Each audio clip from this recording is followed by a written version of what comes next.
21st Precinct, Sergeant Waters. Yeah, that's right. Armed robbery in the 24th. Well, we don't know much about it here. We got the car, that's all. It was parked over there on 2nd Avenue. It was in the alarms. Last night sometime. You are in the muster room at the 21st Precinct, the nerve center. A call is coming through. You will follow the action taken pursuant to that call from this minute until the final report is written in the 124 room at the 21st Precinct. All right. Yeah. We'll hold them here. Yeah. We got them. Okay. Yeah.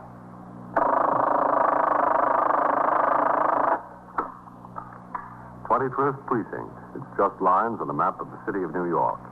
Most of the 173,000 people wedged into the 9/10 of a square mile between 5th Avenue and the East River wouldn't know if you asked them that they lived or worked in the 21st. Whether they know it or not, the security of their homes, their persons, and their property is the job of the men of the 21st Precinct. The 21st, 160 patrolmen, 11 sergeants, and 4 lieutenants, of whom I'm the boss. My name is Kennelly, Frank Kennelly. I'm captain in command of the 21st. I was working my night tour, 4 p.m. to 8 a.m. Before midnight, things were quiet in the precinct, and I had the opportunity to remain in my office and clean up much of the paperwork that had accumulated. After I turned out the 12 to 8 platoon at midnight, I instructed Lieutenant Gorman, the desk officer, to have a car come by the house to take me on patrol of the precinct. In compliance, the Communications Bureau was requested to put out a radio call for sector car number 3, which, on receiving the broadcast, stopped at the nearest police call box. The car's recorder, Patrolman Vaccaro, was instructed to take over a foot patrol post, and the operator, Patrolman Farrell, drove the car to the station house to pick me up. During the course of my patrol, we first toured the northern end of the precinct, and then, on my instructions, Patrolman Farrell headed the car downtown. At 12:50 a.m., we were driving south on 2nd Avenue in the 80s. As we slowed down to stop for a signal, I saw a man concealing himself in the doorway of a closed bakery. At a glance, the man appeared to be a policeman. I told Patrolman Farrell to pull into the curb. All right, come on. Yes, sir. It is a policeman. Who is it? Meister? Yes, sir, Meister. What are you doing in there? See that Ford parked down there, Captain? Yeah? What do you say, Meister? Oh, hi, sir.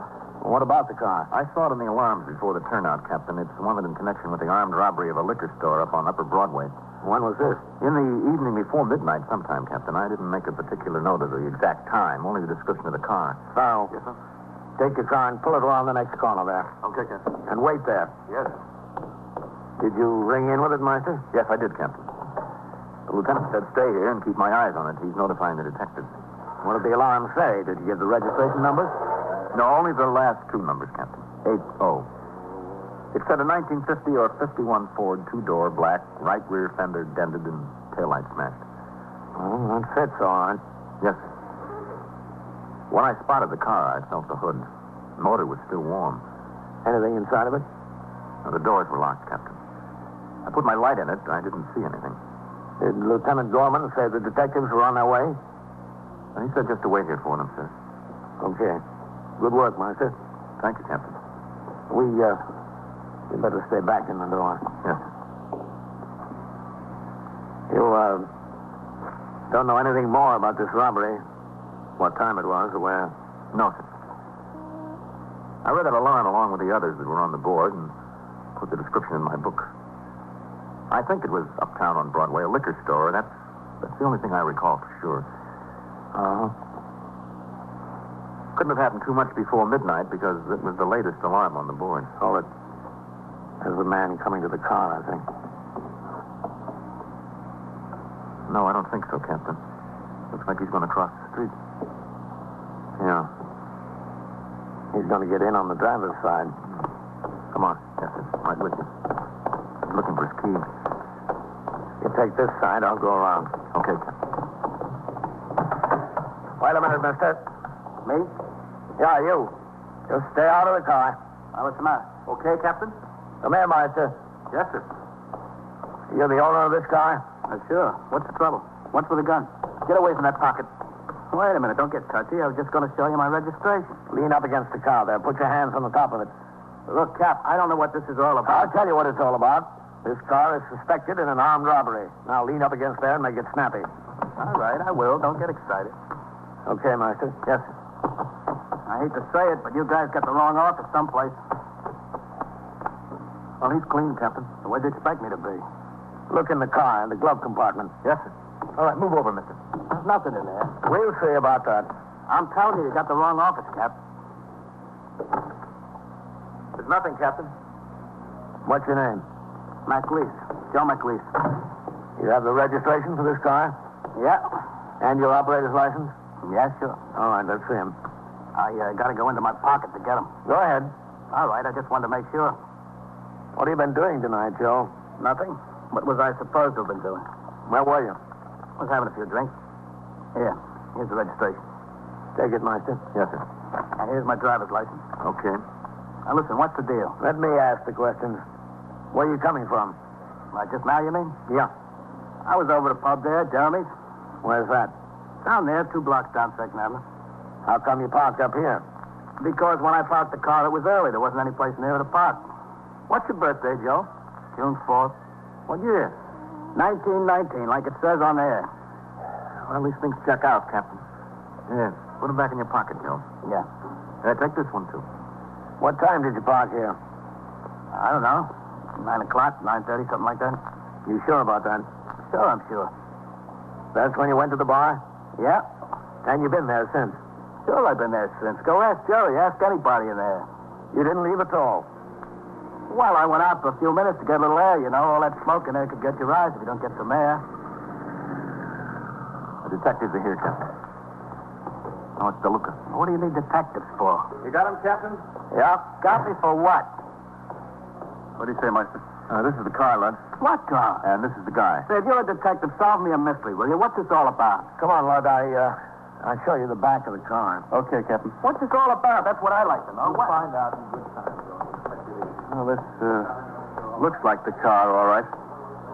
Well, that's why I took some time getting over here. I rang up to the 24th to get some more information than what was on the alarm. What time was this robbery? About 10:25. This fella claims he's been in a bar since 9:30. Was this stick-up man all alone? That's what the witnesses say, Captain. Fella double parked on Broadway up there. Went into the liquor store and boosted the clerk. Clerk started out the door after him. The man took a couple of shots, hit him in the arm, and ran to the car. I got plenty of witnesses that saw both the car and the man. Now, this one here, says he's been in the bar from 9:30 on. That's what he says, yeah. But Meister felt the hood when he spotted the car. It was still warm. Well, let's find out what it's all about, huh?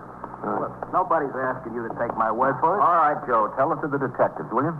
I'm asking you, just go in the bar and ask Jerry, that's all. Ask any of the guys in there. They'll tell you I was sitting at the bar there. They'll even tell you the flavor of the beer I was drinking. Ever been arrested, Joe? What's that got to do with now? When was the last time you were arrested? Last time I wasn't arrested. They had me in because they wanted to talk to me about something. Who was that? Downtown, down 9th Precinct. What they want to talk to you about? Who knows? Who knows what they want to talk to you about? Somebody did something. When was this? Like around Christmas. Ever do any time, Joe? Sure, I did some time. There's no secret about that. For what? It was what they call grand larceny.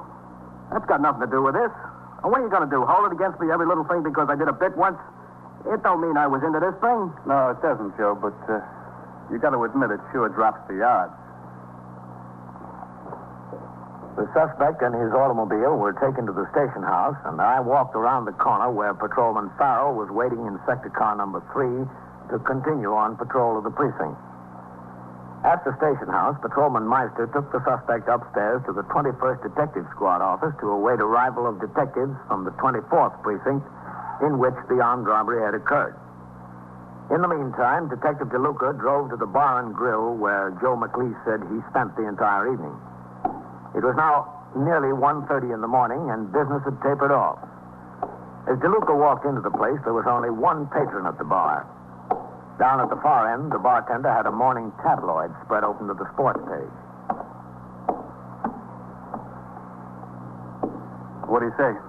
Hi. I'm a detective. Oh, yeah. Yeah, I thought you looked familiar.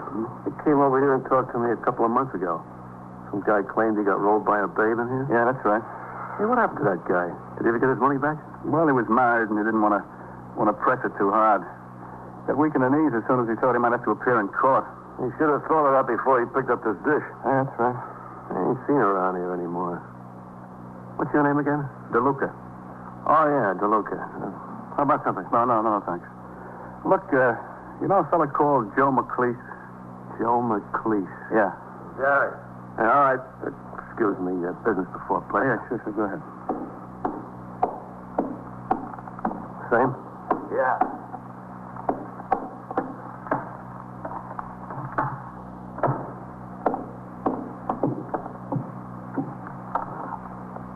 There you go. Take it off here? Yeah.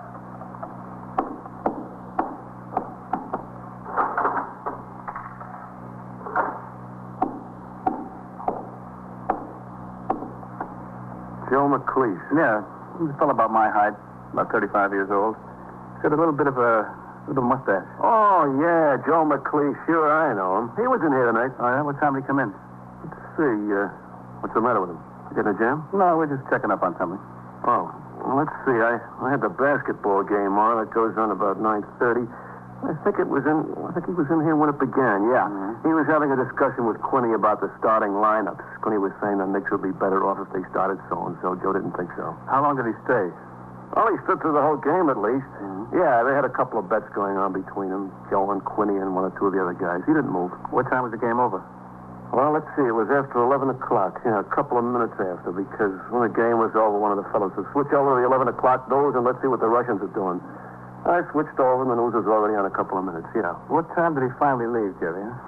Oh, some babe came in here. She Oh? took him over to the booth, and they sat down and talked a minute. He left with her, and he came back a little while later. Came back alone. What time did she come in?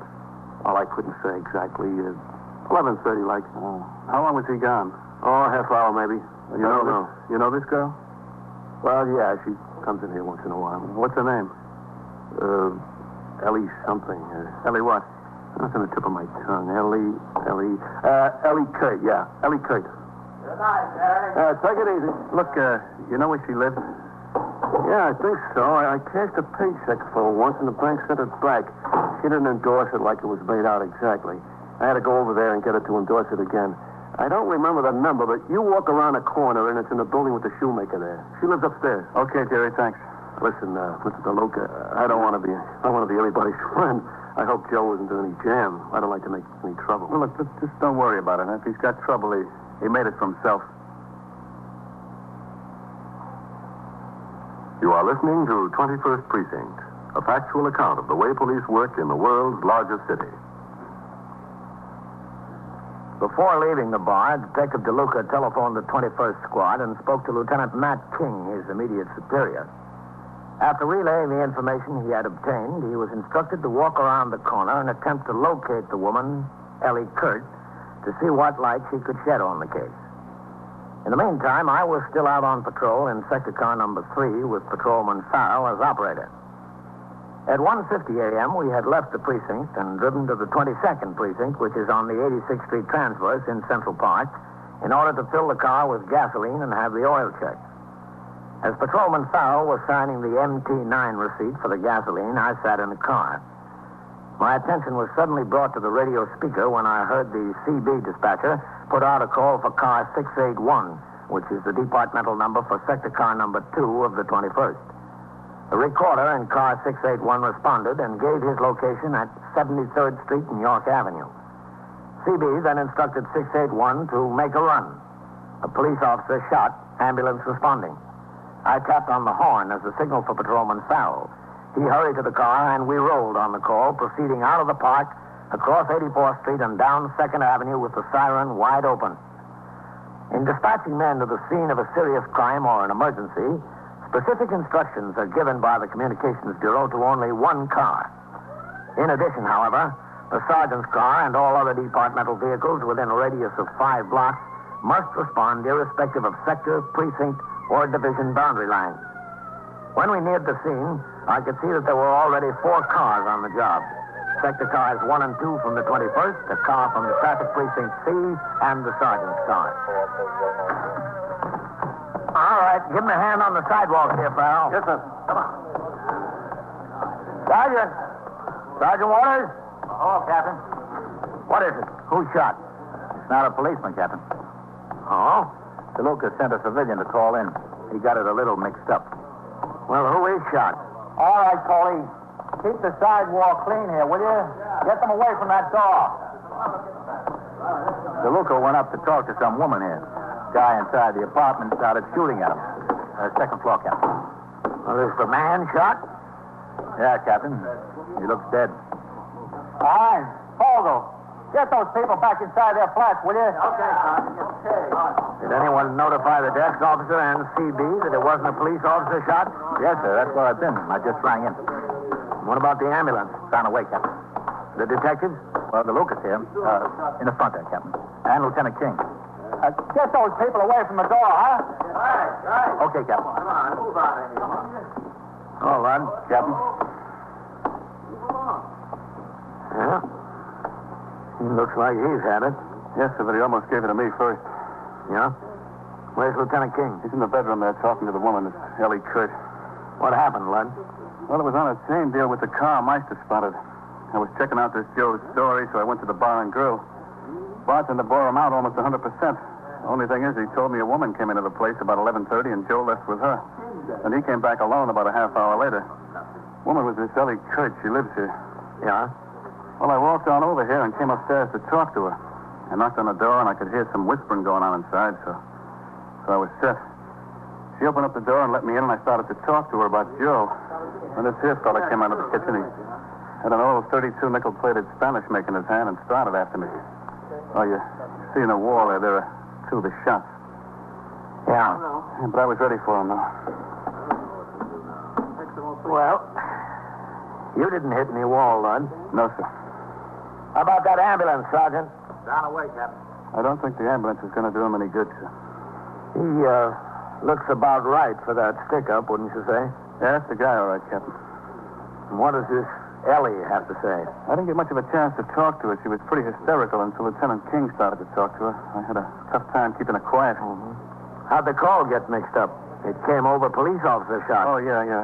Neighbor down the hall came out, and I told him I was a police officer and there'd been a shooting, and for him to call the police. Well, he was a bit excited, and his English wasn't too good, so he got the whole thing upside down. Yeah.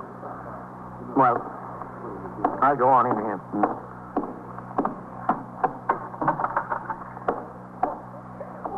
Matt? Come in, Captain. I didn't know anything about him. How should I know anything about him? You certainly knew about him tonight, I didn't you? found out about him tonight, but what could I do? I couldn't do anything. Captain, this is Ellie Kurt. Hello? I didn't know Duck was going to shoot at the cop. He didn't tell me anything about that. He just told me to say he wasn't here, that's all. Just say he wasn't here.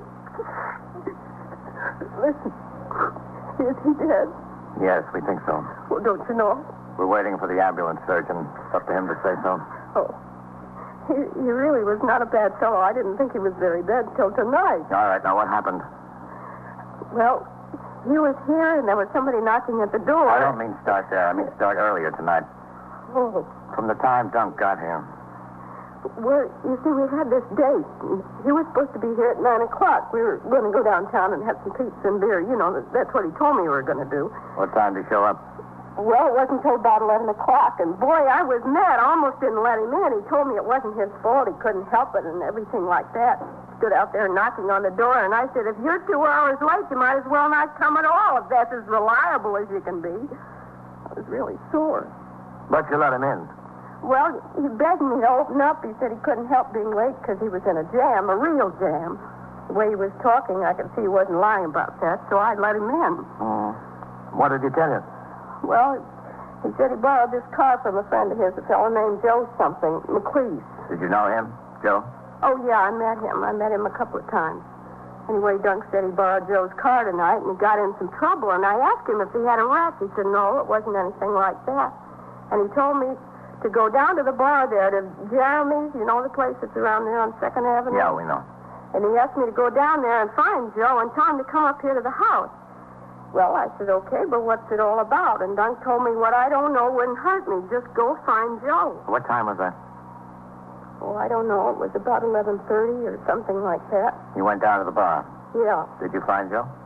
Yeah, he was sitting there. I told him Dunk was at my house and wanted to see him, and right away Joe thought Dunk wrecked the car. I said, no, it wasn't anything like that, but he was in a jam. So we come back here together, Joe and me. What did Dunk tell Joe?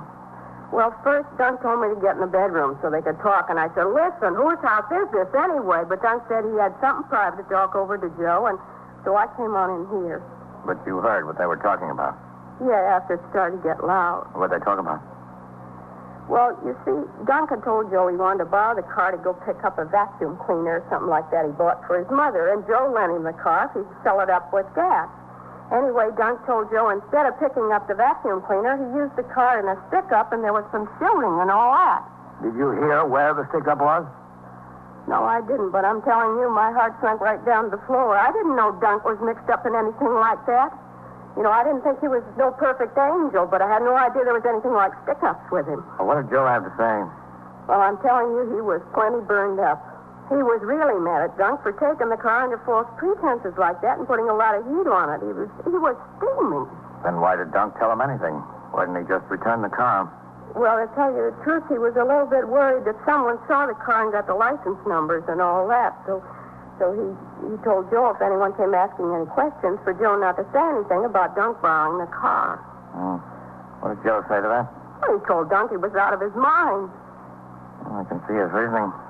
Then Dunk said he didn't think anyone saw the license number, but he just wanted to make sure, and Joe said he was crazy. If the cops came in, what was he going to tell them? How'd they settle it?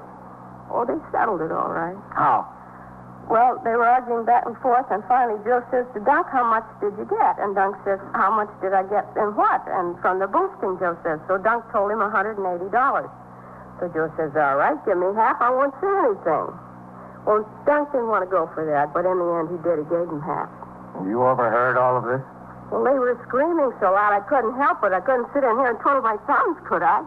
Then Joe left. Yeah. Where'd he go? I don't know. He just left. Dunk gave him back the keys to the car, and he just left. Did you say anything to Dunk about what you heard? Are you kidding? You think I wanted to get involved in something like a stick-up? Not me. Dunk stayed here. Yeah. I wanted to go out and get the pizza like he promised, but he just wanted to sit around. The whole thing was bothering him. A stick-up? Oh, no. Giving the half to Joe, I think. Well, what happened when the detective knocked on the door? Well, Dunk said, ask who it is. And I asked, and the detective said it was a detective. So Dunk says, don't say anything about him being here. And he went out in the kitchen.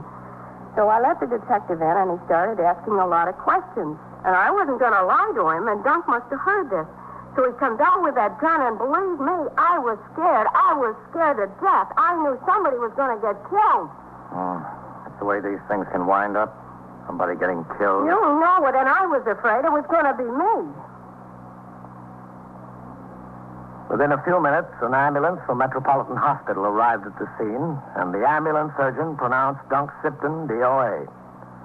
Pursuant to the manual of procedure, the medical examiner was notified. So were the homicide squad and the district attorney's office. It is not the province of the police department to pass judgment, only to investigate and present the facts. The death of a human being at the hands of another is always homicide. And it's up to other authorities to say whether a homicide is justifiable, excusable, or felonious. It was not until after 3 o'clock that I was able to return to the station house. I walked around the desk to sign the blotter. Lieutenant Gorman, the desk officer, told me that detectives of the 24th Squad had arrived at the station house to talk to Joe McLeese. When they came into the muster room, he informed them of the shooting, and they drove directly to the scene. Patrolman Meister was still upstairs in the 21st Squad office with his prisoner, and I went up to talk to him. All the detectives on duty were out on the job. Patrolman Meister and Joe were alone in the room. Hello, Captain. Meister? Listen, how long are you going to keep me sitting here? All right, Joe, all right. Oh, look, I got some rights. We all got rights. Come here, Meister. Yes, sir. I'm entitled to an answer, don't you think? Stay on that bench. You'll get your answer later. You've been telling me that for hours. Yes, sir. Does he know about his friend and DeLuca? Joe's friend? Yeah. Well, no, sir, I don't guess so. I've been sitting with him. Nobody said anything to me or to him. You saw the detectives go out of here, didn't you? Oh, yes, sir. They went out on a shooting over... Does that have some connection with this, Captain? It sure does. Hello, Captain. Matt? Well, we're all cleaned up over there, Captain. You bring the girl in? Still okay. Good work, Meister. Oh, yes, thank you, sir. Let's talk to him, Captain. Yeah. Oh, Joe. You still here? Not because I want to be. Look, Captain, I was in that bar all night. I don't know anything about any stick-up. You know how many cars there are like mine? There must be 10,000 in the city of New York. Yeah, maybe there are. I'd hate to have to count them, I'll tell you that. What do you say? Let's call it a night, huh? Up to now, I didn't mind it because I want to help you out if I can, but fair is fair. I don't know anything about what you want to know. Now, Joe, that's a great big lie, isn't it? Why should I lie to you? I got nothing to lie about. You know where I was, Captain. Tell him. Yes, I know where you were, Joe. So that settles it. And I know where you're going to be, too. Where? Well, when you're down there and the judge says 10 years, ask him for half.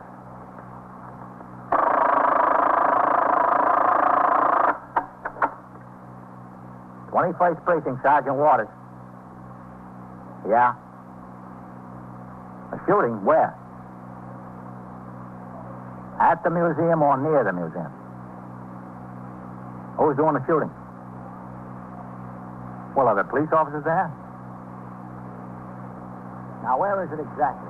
And so it goes. Around the clock, through the week, every day, every year. A police precinct in the city of New York is a flesh and blood merry-go-round. Anyone can catch the brass ring, or the brass ring can catch anyone. 21st Precinct, a factual account of the way the police work in the world's largest city, is presented with the official cooperation of the Patrolmen's Benevolent Association, an organization of more than 20,000 members of the Police Department, City of New York. Everett Sloan in the role of Captain Kennelly, Ken Lynch as Lieutenant King, Harold Stone as Sergeant Waters. Featured in tonight's cast were Eileen Palmer, John Larkin, Frank Moss, John Sylvester, and Frank Campanella. Written and directed by Stanley Niss. Art Hannah speaking.